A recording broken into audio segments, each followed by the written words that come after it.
We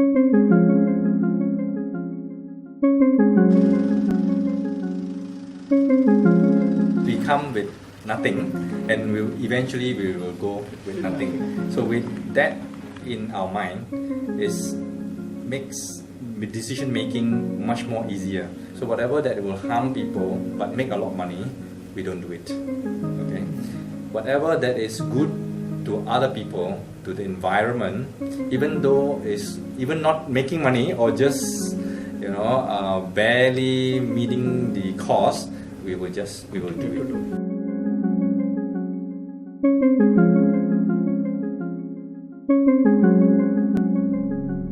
My name is Tam Wah Fyong.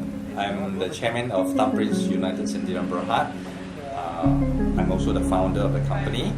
Currently, we are having about 300 employees. We are dealing with manufacturing of printed materials, which includes books, magazine, labels, and boxes, and also marketing materials.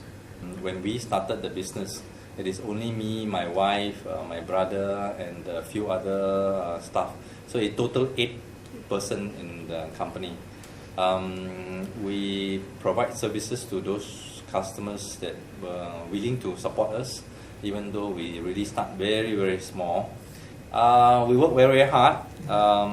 So from 1 shop lots, we extended to, I think, eventually 4 shop lots. Then before we move to a proper factory. In Malaysian environment, even up till now, I think most of the businessmen will tell us that you can't run away from giving bribe or colluding with the buyers or any authorities to overcome difficulties. Like you want to cut corners so that you can maximize your profit. And it's only in 1997 when I accepted Jesus Christ as my Savior that the changes come from within me. That if I do something that is not right, you can't even sleep. There is no peace in your mind until you do what is right. So that actually is the turning point. You see, most of my staff, they don't believe that doing business with integrity, no lie, no cheat, and no bribe is something that is not possible in the business world. So I gather all the senior staff. At that time, we were having about 120 staff. So we have, I think, about 16 or 15 senior staff. I gathered them in the meeting room and I told them squarely, I said, from today onward, we will have honesty and integrity as our practice, and we're not going to give bribe anymore to authorities or to even our customers. And they were very unhappy. I remember one of our sales person was asking, if we don't give, other people will give, so we will not get the business. So I don't know what to say to him. So I said, if you want to give, you give it out of your pocket. And of course, nobody want to give bribes out of their own pocket because it's their own money. Our lorries going for inspection every 6 months. Okay, so normally before that we just put 50 ringgit in between the passenger seat and the driver's seat. So you just slip 50 ringgit in between, and your lorries will get passed. But now that we don't give, we got failed many times. And then the drivers was mad with me, the logistics supervisor was mad with me, and they came and scolded me and says, look, I told you it's not possible, So we lost 1 day of use lorry, and tomorrow we may face the same problem again, So now we have to rent another lorry. From then on, they have no choice because they know that I'm dead serious about this, and I will not budge from my decision. So that was the early days, and I think almost about 3 years. Okay, first year it was drastic. and the reaction from internal staff was great. Okay, but the second year they start to somehow think it is workable, but we still face a lot of challenges from external. Some customers who wants kickback, we say no, and they just cut us off like that. I mean, we are in business, and you cut us out from business because of not giving in to their requests. That caused a setback in our sales. So there was a turnover downfall. Yeah, there is, but not much. Thank God, it's really not much. It went down to like about 10% eventually before it turned back again. After the third year, my staff has already mentally, culturally changed. They more or less they accepted. have adapted it. Not only that, after that they themselves practice it. Thereafter, I would not say is plain selling. It's challenges that we have already accustomed to. For example, if we need to apply for licenses or approval from the authority, now instead of wanted it in according to our deadline, we will go and check with the authority, what is required, how long does it take for the approval, and then we put in some insurance time, so that if we need to redo the plan, or we have to resubmit, or we have to change our plan, we normally put in buffers. But still we have challenges like, people will normally put our applications at the bottom of the piles. But Malaysian authorities, we are not that bad, okay? Because the processes are all clearly spelled out. The flow is already spelled out. They already put it up on their on the notice board. So if you care to just go there and check, how long does it take for each stages? Then if those stages come up to time and you still haven't got your approval, then you can always write a black and white letter back to them, or frankly go and see them face to face, and what else can I do? What is the problem with my application? If they don't do it within the time frame, we will then write letters to the higher authority, and that will affect their appraisal, and they don't like that. So as an organization, you have found out what are the requirements, and then try and work above the requirements. Yes. So that you meet. Yes. That is the only way that you can do a business, run a business without giving bribe, because you comply with every law and regulation that's needed. Then you give them no chance to come after you for bribes. We won the Business Ethics Excellence from the Malaysian government, I think a few times. Those are the awards that we really take to our heart.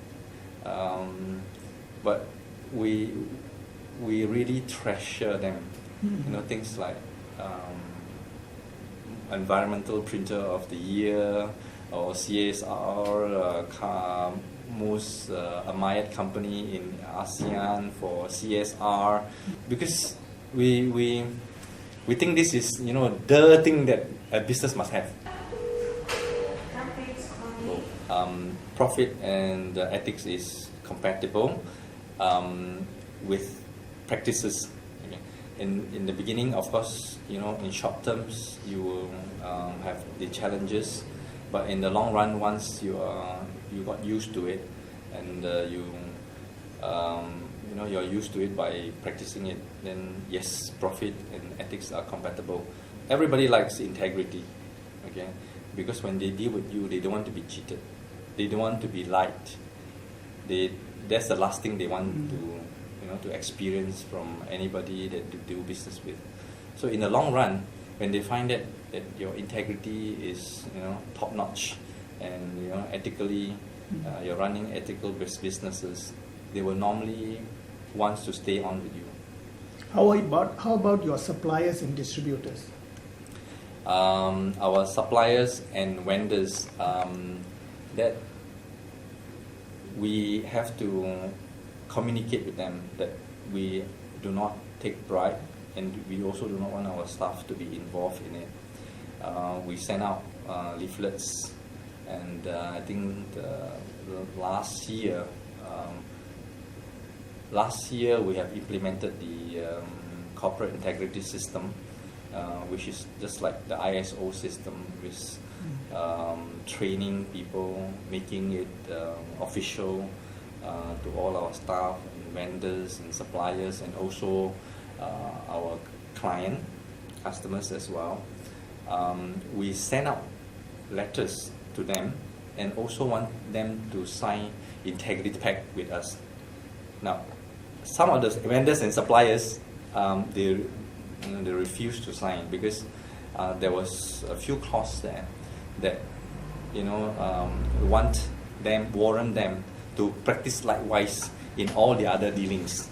Okay, so they were not ready to go that far. Yeah, they were not ready to go that far. So for those vendors and suppliers, we have to take those out. Hello. Hi. Afternoon meeting. Yes. Quick meeting. It's our procurement department. Hello. So, our staff has been working here more than 10 years. Some even as many years as 19, 20 years. So they have actually gone through the change together with us. Now, so that's why I believe that even the same person, you can actually change his way of doing things. So there is always hope. For example, people would say that, oh, corruption is a culture, and it is so deep embedded in the culture that it cannot be changed. Now, I don't believe that, because we have done it in a short 3 years. To me, is the head must change first. Then it will trickle down to everybody. And then the head must believe it no matter what comes.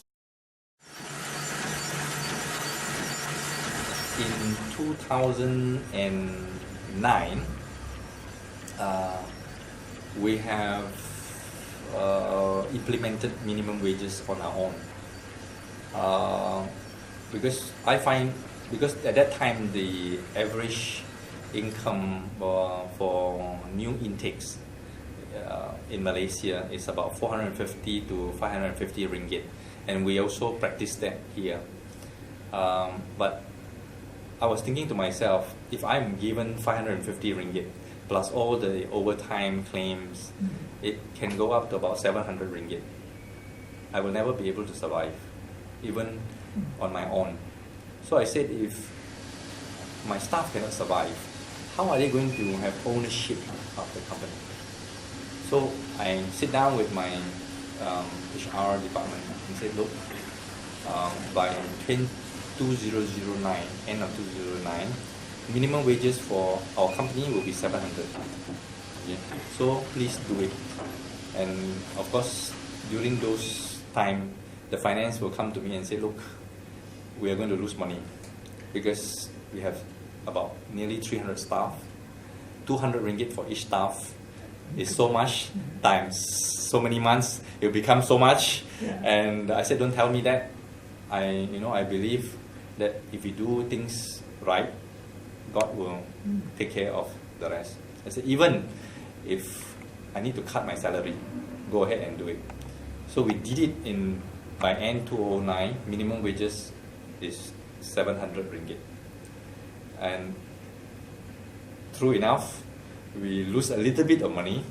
We didn't make money, but I'm at peace with that, and I'm very satisfied. Your father called me yesterday. But I was not free to. Then when the government asked us to dialogue over minimum wages, I was so happy, And I went for all the dialogue. I drive so far, and I'm the only head of the company in those dialogues, organized by the Pemandu. So we have dialogues with workers' union and also from representative of company. And when the government decided to go 900 ringgit, I was actually very, very happy, because now, number one, the poor people are taken care of. Number two, it is now a level playing field. Ada hari-hari ada call. Dah, ini malam-malam mesti call. You jangan lari-lari pergi cari perempuan ah. Tak ada lah sudah. Pergi dekat sana you. Okay ah. Okay. Even though they come from foreign land, we will give them equal rights in all the benefits that we give to local, except maybe one or two, which is like the insurance, because insurance they have their own, directed by our immigration ministry. Other than that, in terms of incentive, have the same rights and equal rights. Also for minimum wages, they are also treated the same, because I think when we go overseas, we also want to be treated likewise. When they come here, we also want to treat them the same.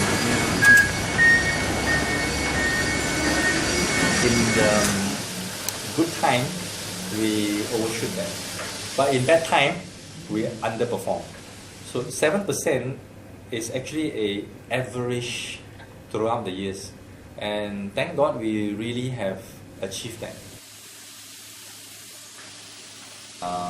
In 2010, we have turned the company into a community enterprise. What does it mean?